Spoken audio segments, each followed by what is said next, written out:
Ene wuko anwumere no nsia de etoso mienu na aboyi ensam a yensa ntwerefo anya adaje wo mo abɔ ne boa na wode akoto samufu anim na wode na ahwe ni wahwem wayi de eye ntete nyina firi mu akade die ni wahwe ene aso atie no na anwumere yaboaboa na wode beda ho se no nsia bere mu kase ebo na de di mu akotene ya abetie bi ene se oye kyerɛkyɛ ekoso ya nam so ma yeso ebi mu pa achi a Oliver Vaka Boma wo ka ho no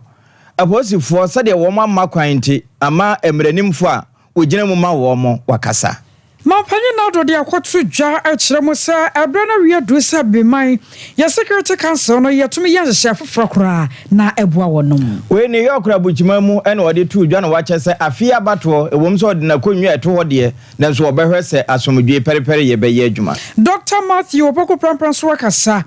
na wachechire mu wose yewra Alhaji Mahmoud Bawumia na motuo ya washase opese otu de boa mafuma gudi etimi to ase no wose beboa o mayi ya de ohene bia be piem wo court won na chiame ni nipa bi e ka ho aden yese Galamsey wo mo ka ho bi na Kane Defense Chief of Defense Staff won so wakasa ya wode ato dwa achiro se ne ya de asrafo gumu ahwese yensu enso ne yakwa ebretuo Galamsey ye beto ase no enya no ene o mayipu masibire moja ye twebo watwe bi pen wontwe ye de ane mo asomra ha na enkra ne kire se moja ye de bo nipa no se bi ho akwatwe e wo yasante mantem ha ebeka wenom ho yabobo ne nyina no na de aseda ma 21st clinic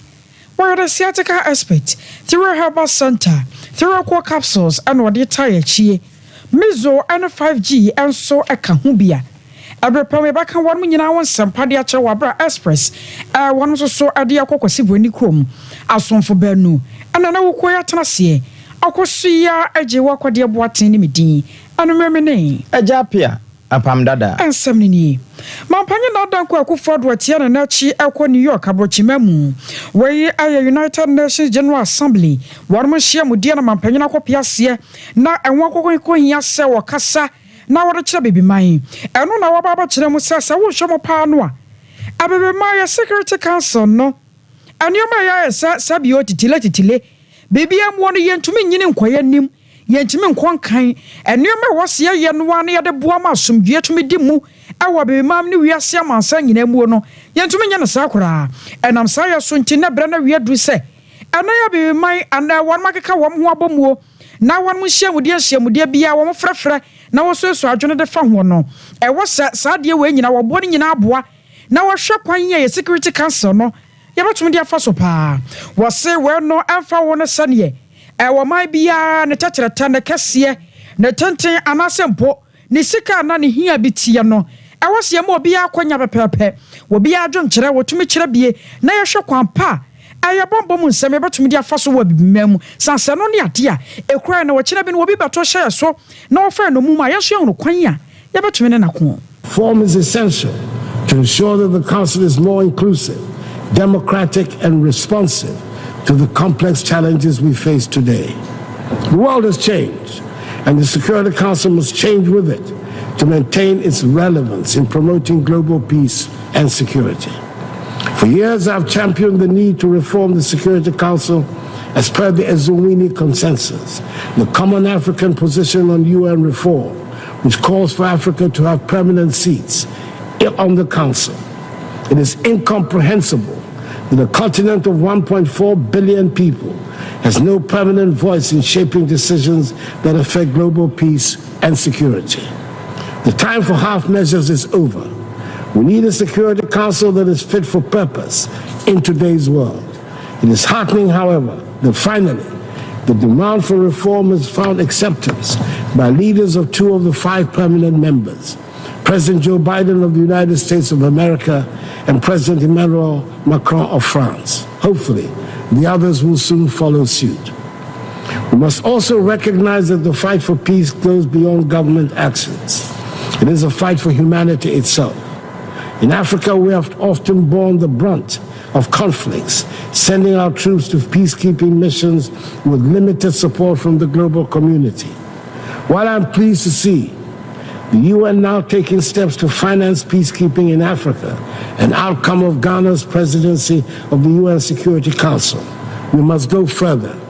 Peacekeeping alone is not enough. We must address the potential causes of conflict, poverty, inequality, and lack of opportunity. True peace comes from investing in education, healthcare, and economic development. However, peace cannot be imposed from the outside. It must be built from within. African nations must take ownership of their security, and the African Union needs to strengthen itself to be able to respond swiftly to threats.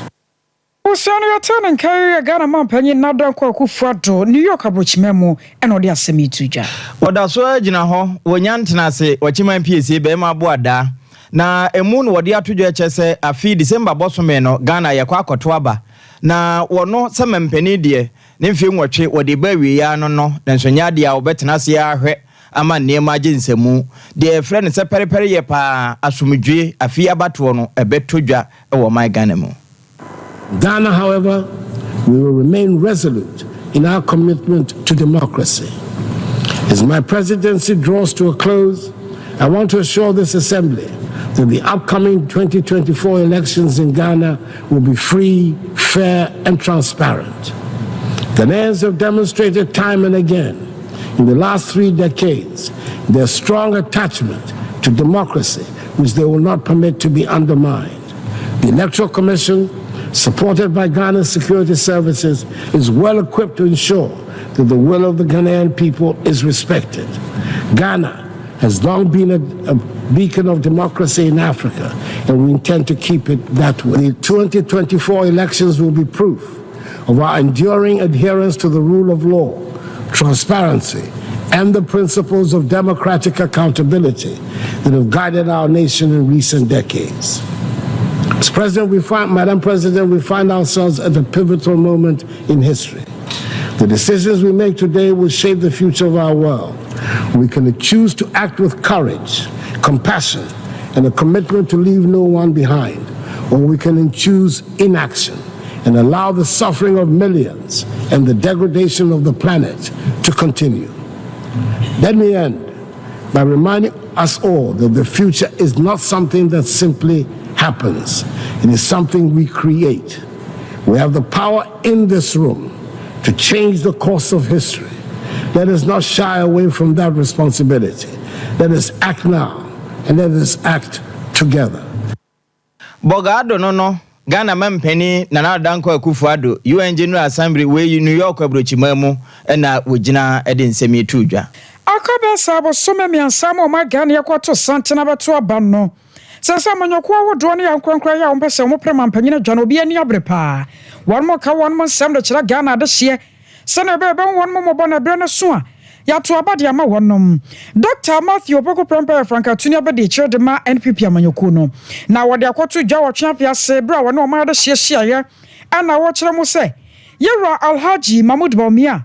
Wa Franka tuni de ma NPP amanyoko na ni suade hunu bi ode ato dwa titiru.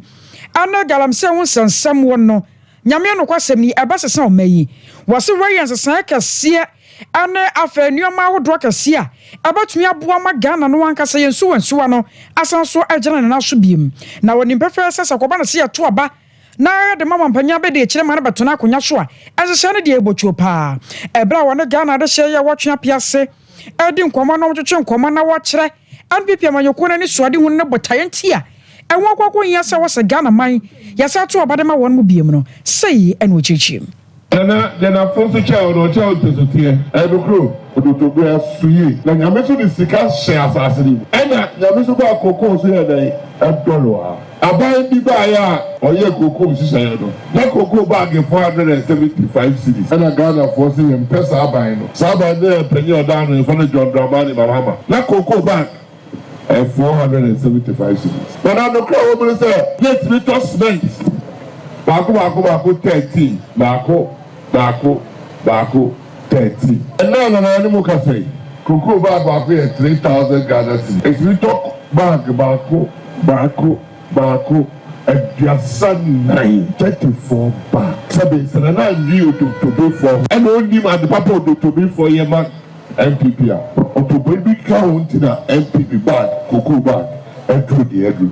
I said, "Be paying na to so go for hata cocoa apaso." cocoa wa ha papa na ya tu cocoa mu no na discourse obutu no kwado say na cocoa wa ha cocoa no swati every say na cocoa bo na enti cocoa be be atwa mu cocoa and the yes small scale man the people send upon you odi adwuma obaya ade no be and run obey if you don't say buy friends say no dey back say adwuma na akoma for man tie ne meba wa edi ama krom nipa pii fifiri be be abaka ho no o say dey na nanom tsofe you dey mrato sana and say no ma bienu ano achi no wa mananso wa ano ba ba kira sese nso to ya na wanti a adeche yen so wo fom na wa ba no wo fa ka ana de ba honom ne nyina mu no wo se won mo kwan ye wo nam so no nyame anim ni enya kura ye nsam fata won nam so nti an bibia manyoko no sabatena konya so bi mu a wo ba no won makwan wo sesi ama mu kolano owo ni sika a di tu sika kokon etina manosofo bi Chinese for the India for alati tete kotia omo akra sika do akotukuru no de ene na say the abey na mbo krom for negotiation of akoya adwuma abey different abey different abey na baba wuska na abey na to gold na ebenya no ye nto ma manosofo na abey na the gold na ede ahwe Ghana magana ede edo de adwuma baba krom edo baba krom so da ho fa so ede ede ede aye putu abewa na namu so anyo mu de ana de kura say o ma ndo mu do asase so mu do kokoo da ya twa kokoo na gure di tu fo no o so be bibia I was say ya the mind ni mu awo I was say o ma ndo mu do didi wo no so ye de o so nya bibi ho me jiri say o mu do asase so nya bi asase rafo nya bi na kroni tu so na ho faso a basa nya de ba adu ya ban hye ya o de ba nana Baka hospitals are easy. Baka kwa ye. I don't care. The nam kwansi na me nua lawyer be buza say adventist of bobo dwanu ha. Me dim say o de biba ha say me na hwa kwan no. No say ye bi o. Enya di nyina ni aye de. Yaye. Na enwachi no oro Anthony Mia ene party achitafo bia. Ewo do tobiri abato mpaso so. Won so ka krato aso. Enti wokwa ma 14 wokwa epitisu na wotwi miensa pepepepepe ayetwa mkwa yi network aban twatwu mu a na nya lawyer nko me mode bo mia kasa me panyini a woba ha ene Dr. Mahmoud Bamumia omo mode bo omo cooperation womu do a womu womamo engine network etimi twatwo mu na eniji seme womu ne se wo ba numre su a mask no red and white kakraka no yesi bi wa ha mempen info se menkan je mo se ansa ne ye betu aba 7 December ye twatwo ye na mo ka kire womu dia na mo ka kire mpanyinfo se network no omu be twatum na me nhira womo we ya ade a yenim se hu hia mo ba bi biara ni ho network ni ho a comment be koto we ya kura na wutime mfraka I was on your turn and can you Anthony Miano no wahwe na wakojira mwasojo field ya madashia ewodo to be abato mpeso ene na enkomo yi a ebobo ba ye wie ye wono mo kasa ebinom atwa onkoko aguo na wo mo ye Galamsey ene Kumasi High Court kwa asetena na PM panin ntina agwamu a wono mo frefre nsam no a ena wo mo kokko frɛ twifu atemokwa wo man hene wo ho ne chiame ene afoforo bi eka ho a China ni wo minji wono nso kura ne din ba mu aden wono mo se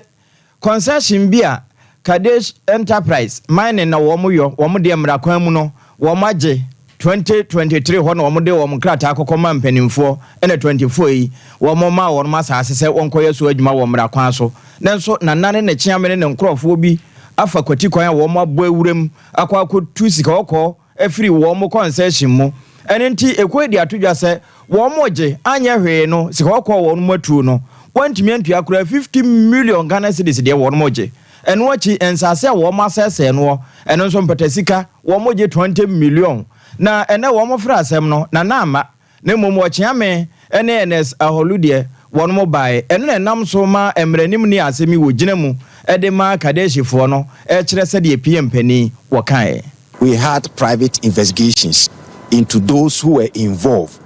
in the mining activities. Now, we came to discover that the Omanhene, of Chifu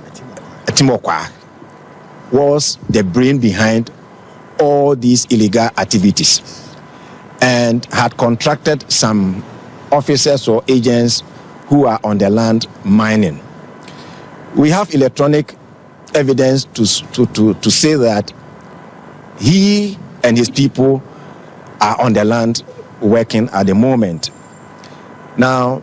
when we served them with the writ of summons, they entered conditional appearance and they have come to court to say that they would want the matter to be transferred to Central Region. We have complained to the court that the Omanhene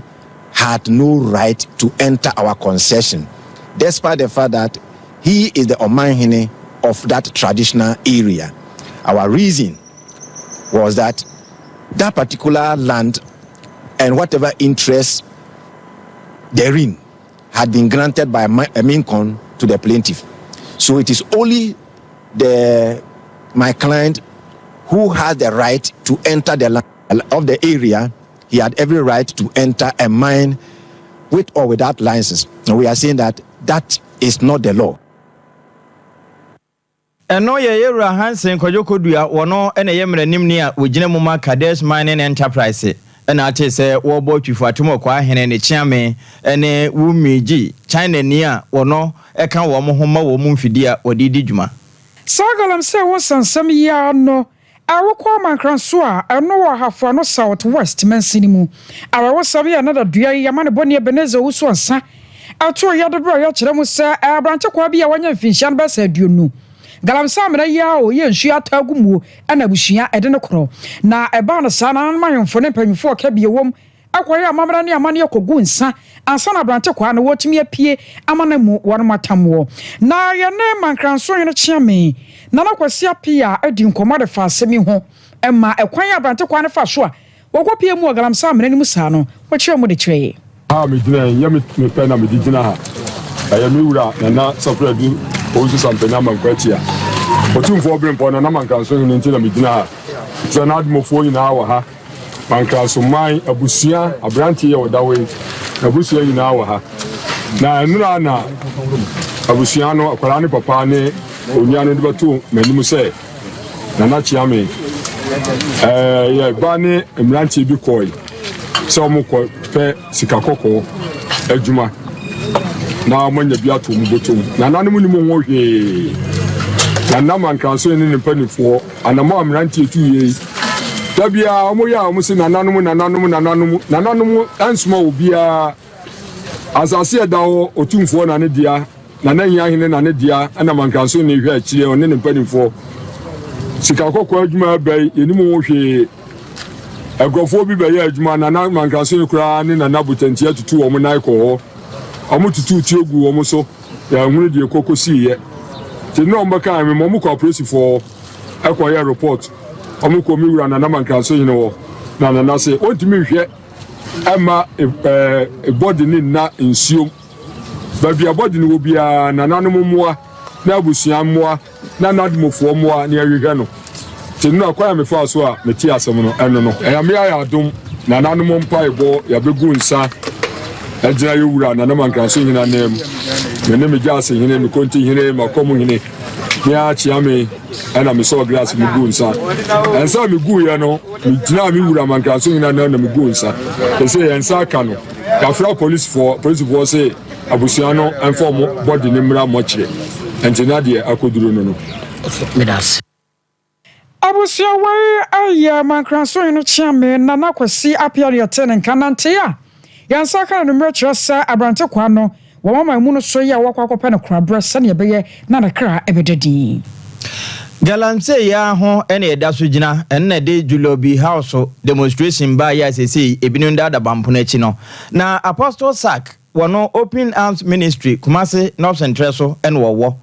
wodi atudwa e kire se no kwasem ni na no mahemfu bia kan sem bie ne kwansan ke ejaja wo mokra ma wo motenase kasabre ne ntoma yaje aworo ne nam mpabo de daada wo ba no wo ba oje awo yaje bi se wo kan ni prenye premfa se Galamsey wo mkase wo mugu no a emabunu no fine no mbefa na adwuma be no mbeyo etia mranke ni kwanso wo ka na yentie de sofo wo kan ni de entia wo kasa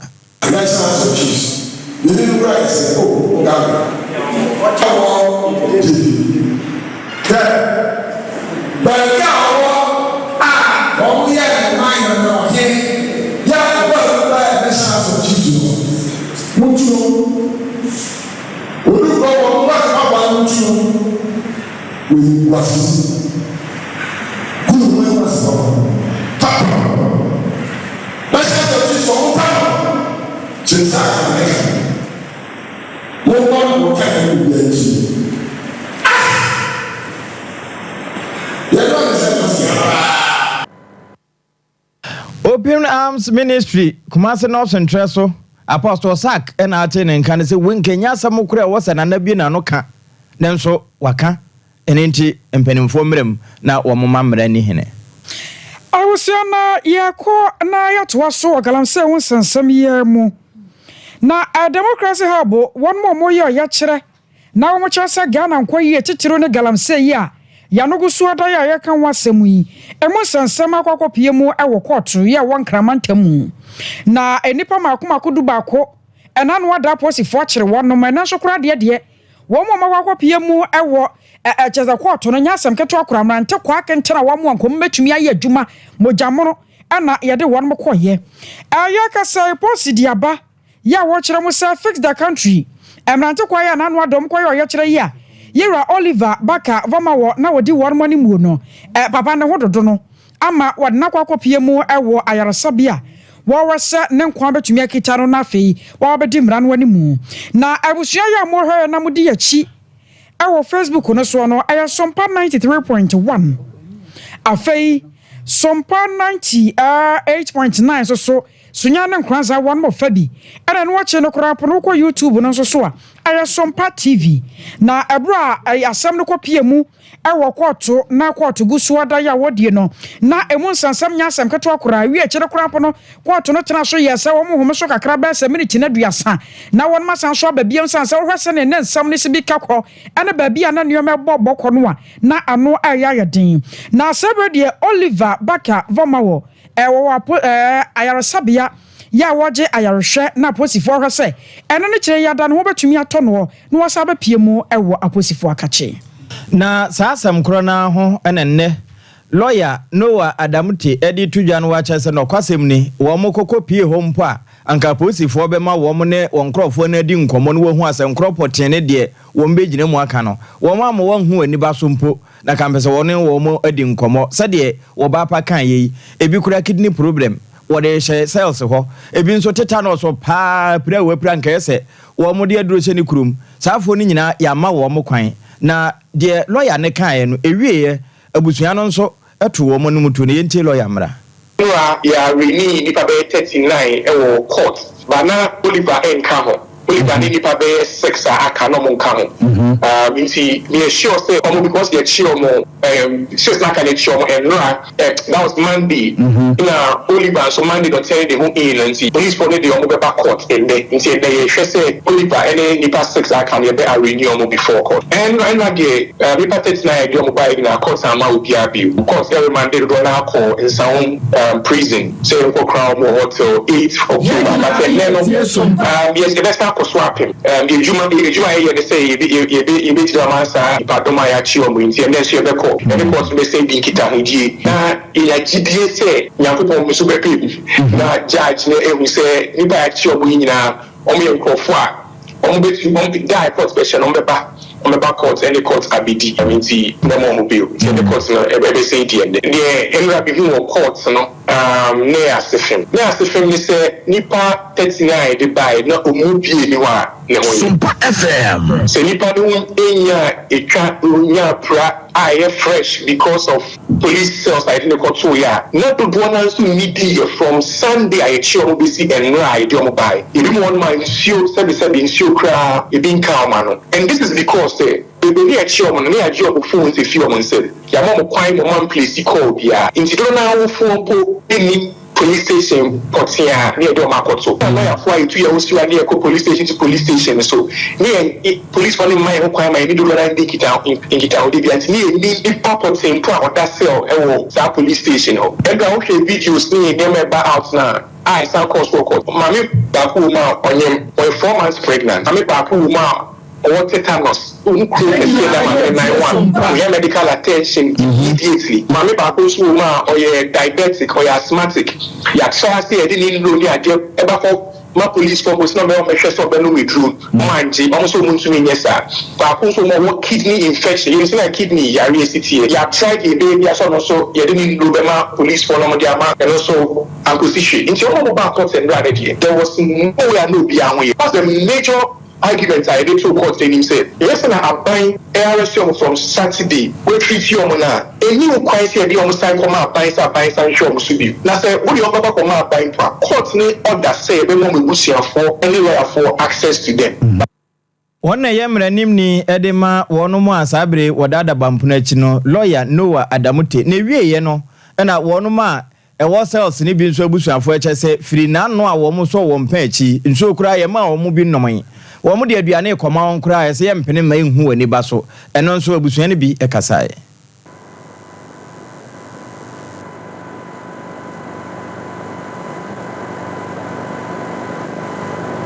sade na wo moni esi abede ene mami brofo akasi a wo yi gu ho nyina no e kire sesebio wo mo de hye ne binum kura ho a wo mo yade nka wo mo de wo mo nure ekoma won wo mo nom na eja woni aduane bi ngu so so police force they have been taken to cells for 3 days without food. We only came to meet them here and they wouldn't even allow us to talk to them. They wouldn't allow us to touch them or give them even water. What is happening in Ghana? If nobody will talk, there is an accountability day. One day we will all wake up and the Lord shall come and we shall all answer one after the other. If you're a media practitioner, do well to speak the truth. If you're a policeman, do well to speak the truth, because there is coming a time that the Lord shall come. And when the Lord comes, what are you going to do? You will answer that day. Asem no wabusa no na emra no ba de na abeyo na saada no na obeyi wo ho ano we ya abusua wo made hye ewo mu bie na wono ma tia bontempo na esun no wo mo ehyem ayako anwomasiamu na donkron kwanta ayakro ya wo nkranza kroponi mu Jesus My Portion Educational Complex panye kwantra for ya odano ayoro Sefas Asaka anasa Asakia na ka sei wode ato Ghana ban nim a kyerem se na nwomahia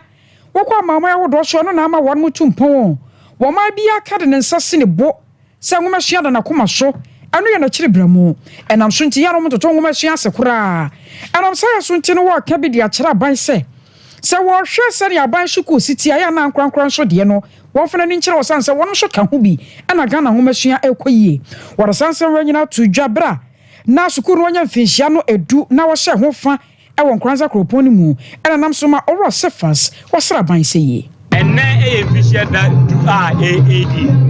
na adisrede a me besmede to on my Ghana nim ne ankronkro nyina anim ne say ayana bebre nya adwin bi say private school there eye ankronkro adwuma wona waye business no anya ne mo no yen hwe hu say nkwala na ehwe no omo nya ankronkro da omo Ghana ajapade the do baby na enyamwa na ano ide e beto to asira aban say ye nya zo de ade kese bia bebre na emom ye se de nyina ne say se joke bio se empo se do so mo post national service for no mo defeat for private schools ye nyina benya standard of education Ghana ehwehwe say ye benya ne quality no afena me to stress say private school ye boy homo de yetimi en run Ghana education without private school a bomb competition great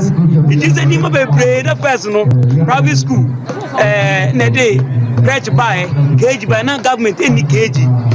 ne private here na government hu say ehu nya so mo de KG dey eba enti aban yesren say ya otwa ni kaka mebe private schools avede me how can say ba me to Ghana education service ni Ministry of Education ni say e ma dis there aba pon e ye free school no e ma indiscipline asodin e koso wo ye mayim ni pedin some money e wo school mo from fra ni anhwani ya e do how can say be bread dachi campaign from be bombo fra Nigeria ba na be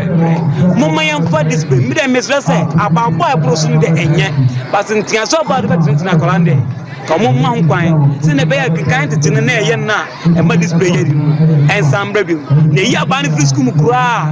na say yeti o news say abofra wako twiskan ni na e indiscipline ni bi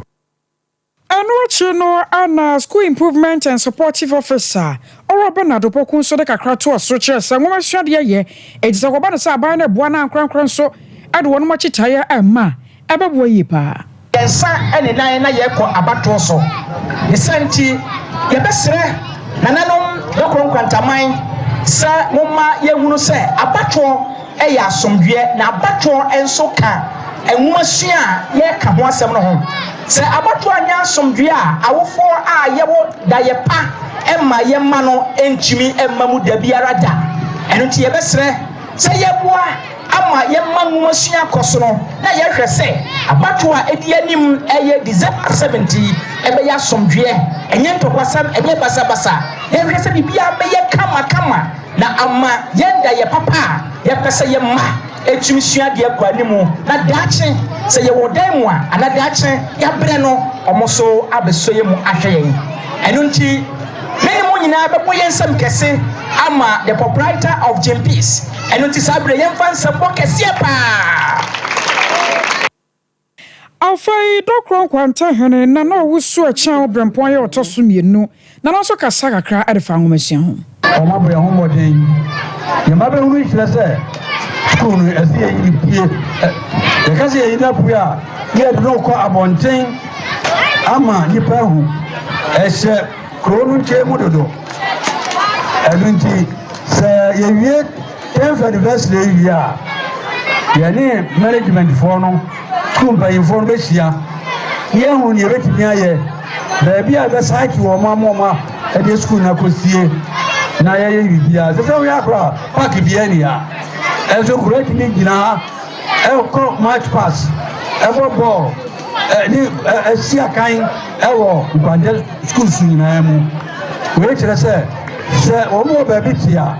ana se baby power o meti na bibia sense da ye hwan so o mo ya passes ni good o mo pass ye bibia mbe ye bia no omune other schools no ayini kroma kura no atimi compete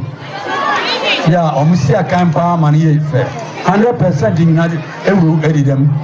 we kire say school no si yati ani ready ya ebekona ni mpa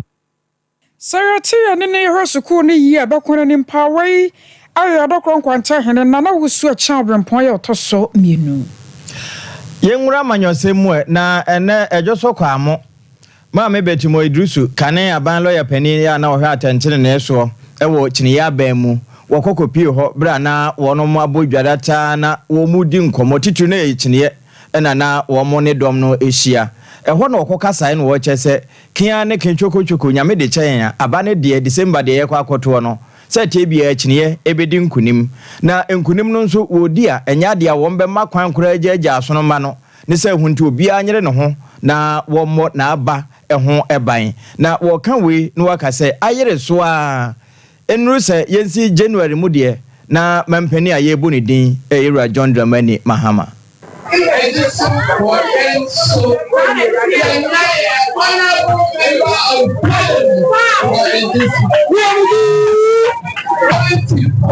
More days for the election. Next week,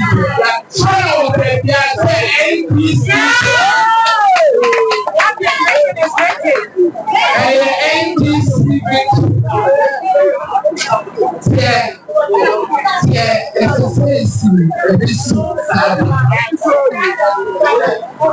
By midnight, Saturday, they catch them. One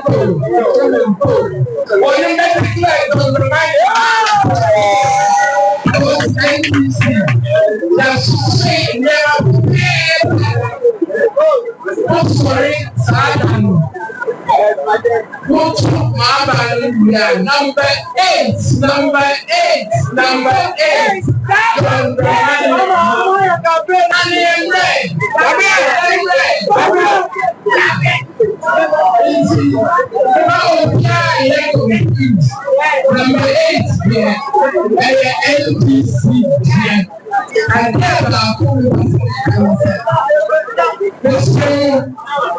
I can't read the piano.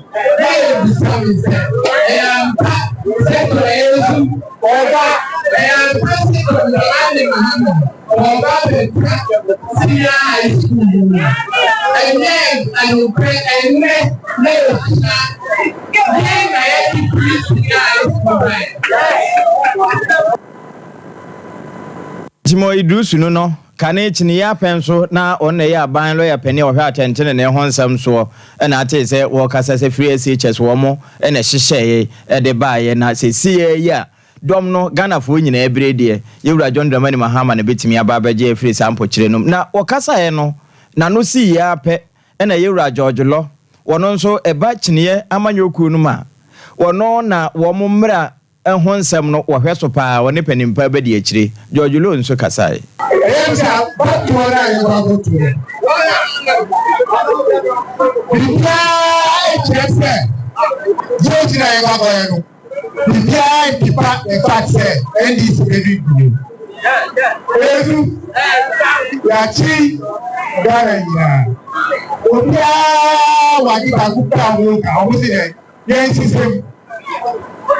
No more bread. The bread is ready. Baunia, Nini Yama Pam, Polina Way, Polina Ghana. Every person said, Masa Ube put another problem on the same time. Men come here, Jia, now we are Kilabi. Nine kind, they declare results until we die. Obi, the Sompa Ghana question, every one. Yes, some was it. Put it to other. You may, yes, when you never to yet. I believe so. I shall flow until I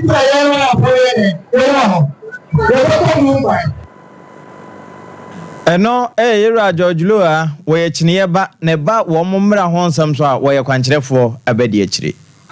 Shafo Kawamo Kwabia for Association of Aggrieved Teachers. Woman the crowd talk walk mama panina China says and referring home more kind of pa. Sir, I think Pimian do me no 2012 and 2015 one must see Kabi Kamua. Now was San Cabana down what Yakonya Shira John Dramani Mahama. I will run out you adema one. Now and I'm so crampo mama panina dobra. No Baba Tanakonya so 2016 no.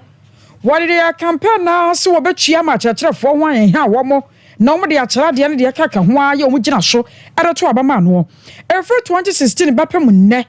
wo mu nim se ebia afa nu akrata na kodi mampanyini sam wo no ene obetua sa sika de omu ntumi nkyere na so sika na da won ma abono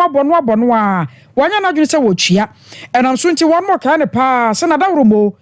wo hye wo mu bobi emra na wo ya campaign no ansa na wo ba bedi mampanyini afempem enu dunsia nti so wo hwe na wanchia afiwe abato no wom so betu won mo fopa na atwatwa fo panyi de makoi ora Abraham Machampon wono na ne Sompa kase kasa ya wo chem wom hawo ani apenisia wonamu abana ma usika na wo de ahye abrabafe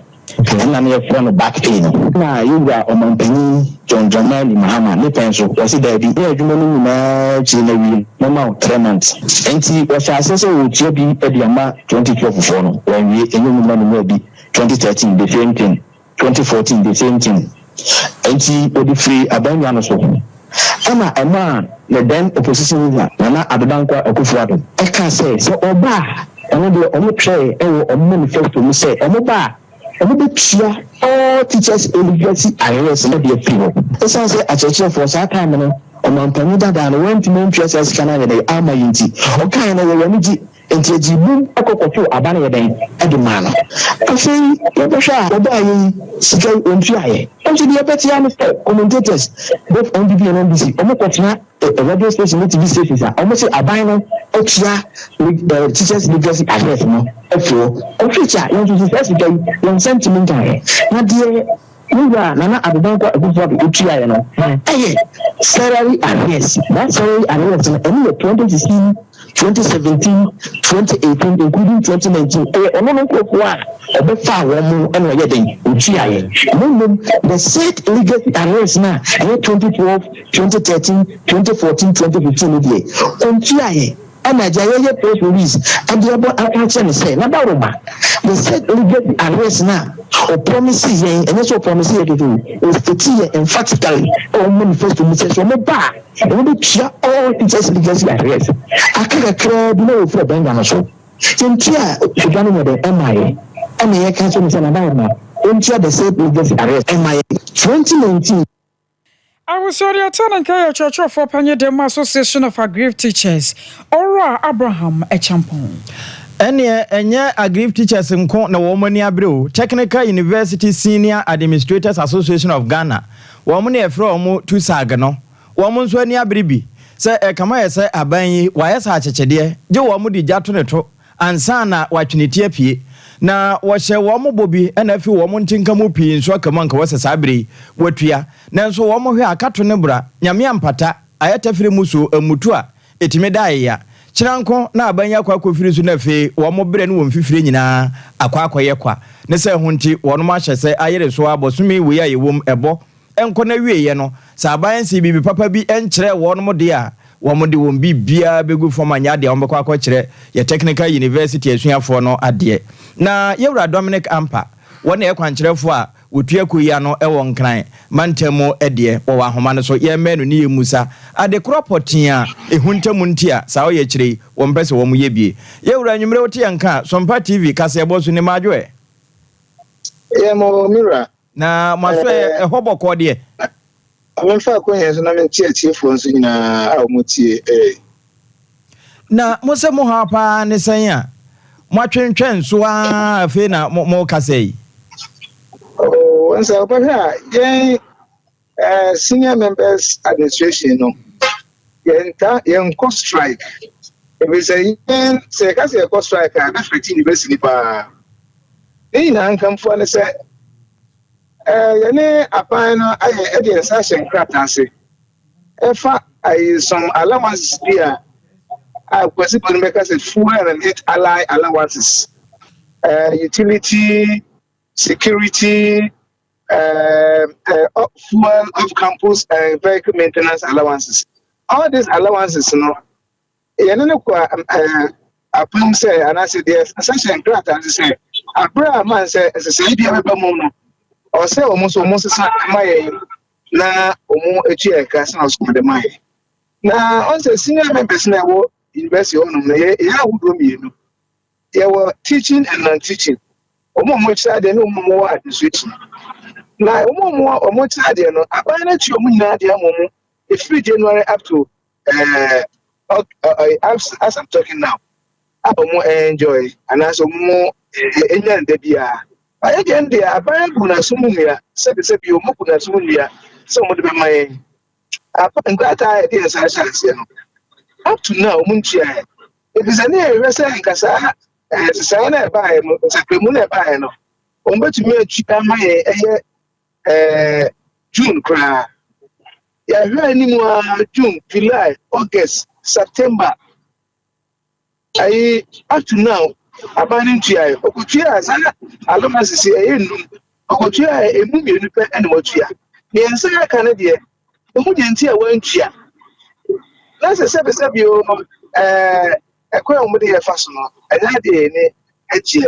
ene tina se sa de a ene ye na de edu fom na ya tinte su kokko kakra empenese usuro pinidu akra ta enura ba enim na eba se nso no mama aban atede ya chelete ade ama NLC, I think we have multiple NLC. Our intention is to strike. So, National Labour Commission, I'm going to PFA, a pioneer, my phone. It's yes, I know many every then so, and see more EBR, and see a city. Ya more that, Satana, more so. Now, and to be it is not the big one. Nti de mo twa ko ene ade nyina no se aban ka bibia de na mbesa ye bi o. Oh, say on ka bibia say so until say better say ko say yes ko mbetumi this as a sacrament and say allowances no the revised allowances no money amai as na so ya ba adwuma. Me wura na sabio ye hwe aban nko a nsunsuanso e de beba nchiri maso nso mahwe no ahwe. I don't think I am strike. There be no TUTAG and UTAG strike. Yeah, they are strike because because of strike is here. Or no other, one over Giannica, and I said you validate and send the Giannica and administration process admission in the financial issues and money. I think churches are to me about the and it is Yana and Bessie strike because look at so strike that and never be pray about you. So, yeah, we are better anymore. A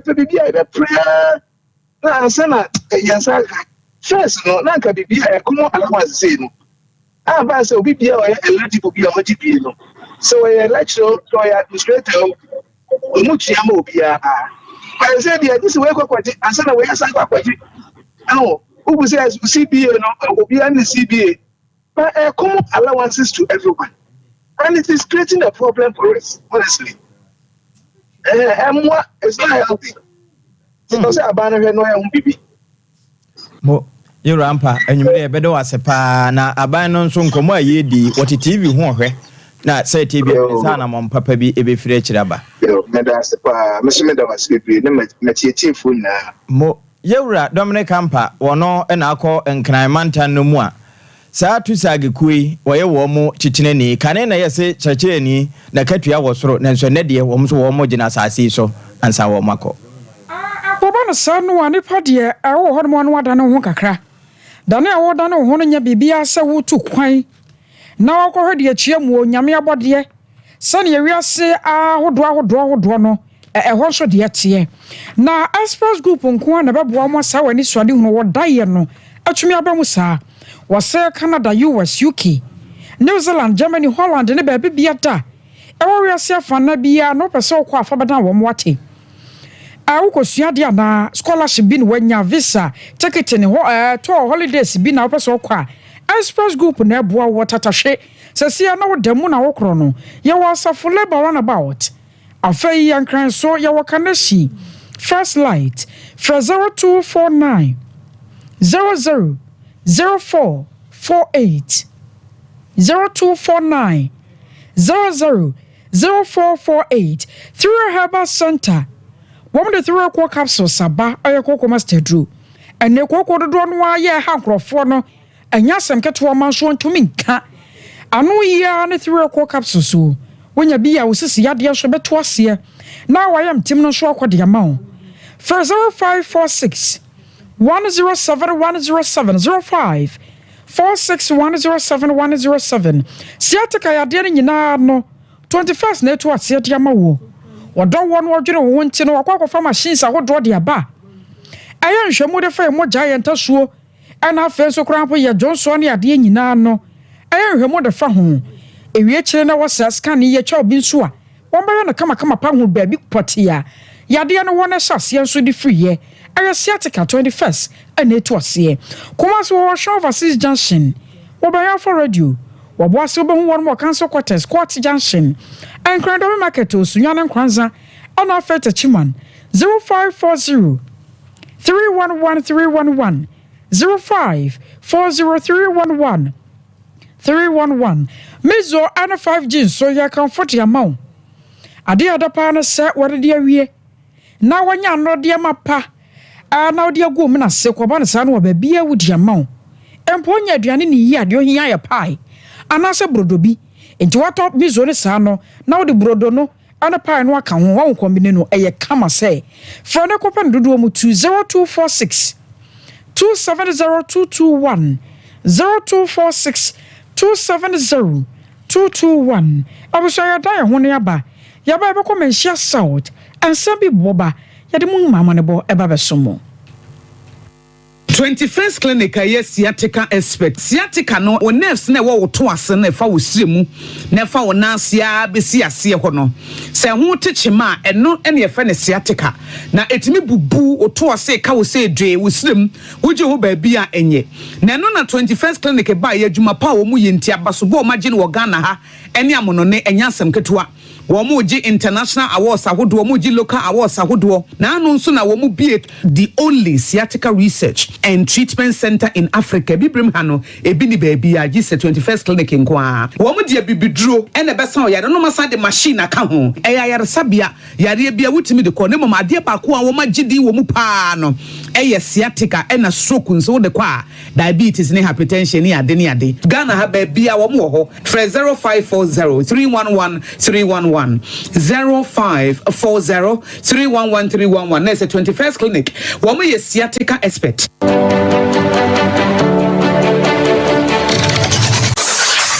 Introducing Mixer 5G Sparkling Drink, a whole new refreshment in a can. Mixer 5G is a tasty non-alcoholic drink. It is a perfect companion for all your events, including parties, weddings, and funerals. It is made with green tea, ginseng, guarana, grapes, and grapefruit. Get refreshed with Mixer 5G Sparkling Drink. For bulk purchases, contact 0246 270 221. This advert is FDA approved. Brakasa ye duabon waso a ne dwumedi wo nipadua biara pomden ene na brabo mu ne hieye pa enye brakasa nko nuaba ne haban bi te se ko nsusu a abonwono ne dia akeka ho no kura enwanunu ahodo a ekwa animu yi ankasa brakasa ne sa nuaba yi binom ne akeka bobudi afa abefo kwan so a ye de aye brakasa powder siesi nipadua na abakwa ahodo no ho ban afri mpani yade ne yade ahodo pi ho fa enkodate de ma baako freduane anopa ne anwumre anafa enkodate de ma baako woni nsuhie yeti anopa ne anwumre wobra wodidi awie ubenya prekese powder to Kingswalk Herbal ne Heroes Herbal Accra Okesi Drug Lane Dani Herbal Kumase Mensa Takrade Mose Pharmacy ne Greenlight Pharmacy Sunwane Cash and Carry Supermarket Asantwa Herbal ne Bibidro Depot Techiman Sewa Herbal Mampong etufo mfre 0550 19 1514 prekese powder aduane san yedro FD ahwehwe sankratu mu agi atum hey sewa me hu acho me na no me bisa ekra so kwa brochu Kwaku, afeina mebeko. Menkrata krani. Hey, eni me ma connection ma for den kofo sika aduane ne wanya otu edidi musa no. Oh, Express Group adarumenti akwanto ayefo. Opese otu kwan kosua de a Express Group do be call mine bi to say Canada, US, Australia, UK, and Germany. Say a tour na say visiting so a Express Group do be call Dubai, Canada, US, Australia, and Germany. Mo am pese mo tu kwan koye adwuma nso obetimi de wako Dubai, Qatar, and South Korea. If you also want to take international tests like SAT, IELTS, TOEFL, GRE, GMAT, they can help you pass easily. They can also help you secure a good job in the UK. You should make sure you Kumasi Asafule Roundabout Accra so Omo Carnation First Light, Tema Omo Community 18 Lashabi Girl Filling Station. From more mature for ISO 055-555-0067 and 0249-000448. Here in Ghana, when it comes to chicken, the good old days are back. Why? Because Boris Beef's Chicken, BBC, is here. Yep, give your family and loved ones Boris Beef's Chicken. Fresh, tasty, delicious. Boris Beef's Chicken is produced right here in Ghana by our cherished poultry farmers with support from the Ministry of Agric. Get whole frozen chicken, gizzard, chicken feet, chicken neck, and chicken liver for those special family meals, buffets, picnics, funerals, and all restaurants. Get Boris Beef's Chicken. It's halal, so everybody can enjoy. Wherever you are, call Boris Beef's Farms hotline 05-444-444-53. Ask for our branch that is closest to you and come get your chicken. Boris Beef's Chicken, BBC, proudly a Fiakoko.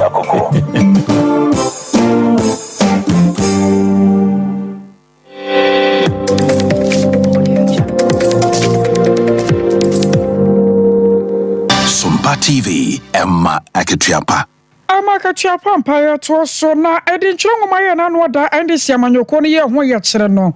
awokwa mensha south mpeso so ase wo de eche ekuro yi ayatete se nipa ba sa apem ko ana won mudin yede akwagogu edinchiro ngoma ni meche voter register no a yede beto aba fin mu wabra wo mkrampo dodo no anto aba ho ebi so krampo no mu a wo Ghana card na e ba ko ezo yede register nipa ba se du ana won mugumuo asomre ba na kwakopie mu Kumase magistrate court